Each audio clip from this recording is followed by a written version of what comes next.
Tak makan ke? Tak apa abang. Jom je lah makan. Kang nak buat kerja sekejap girang, tak ada tenaga pula. Jom. Bang, tak apalah bang. Saya save sikit abang. Tak apalah bang. Abang makan lah. Tak apalah. Saya ikat perut sikit. Tak apalah, tak apa dah. Abang rasa abang boleh belanja kamu. Bang, tak payah bang. Kamu baru nak mula hidup, baru nak kerja semua je. Jom, tak apa, abang belanja. Nampak macam mewah je bang. Tak apa, kita masuk kedai mewah, tapi kita pandai-pandai lah jimat. Macam tu je. Yang penting diri kita puas hati. Dah kerja penat-penat, takkanlah tak makan. Orang panggil apa? Reward diri sikit. Reward diri. Abang belanja kamu sikit.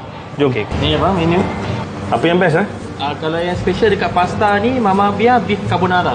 Baru dalam RM23. Boleh. Bagi saya satu. Mama Mia beef carbonara. Awak nak makan apa? RM23.90. Boleh. Tapi bang, saya tak biasa makan macam ni bang. Order je apa-apa. Okey, sekarang kamu tunggu sini sekejap boleh? Abang ni mana bang? Abang nak keluar sekejap. Jadi abang datang balik. Saya tunggu sini Kamu tunggu. Bang.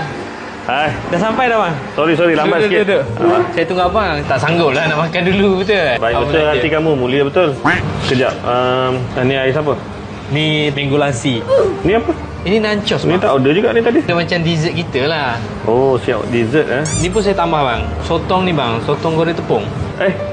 Ni apa? Ni stick apa ni? Tak pernah ada pun. Tak ada, sebab abang pergi tadi, saya panggil lah waiter dia. Saya tanyalah kedai ni ada apa special kan. Sebab nampak iPad dia. Menit ni nombor 1 halal steakhouse bang.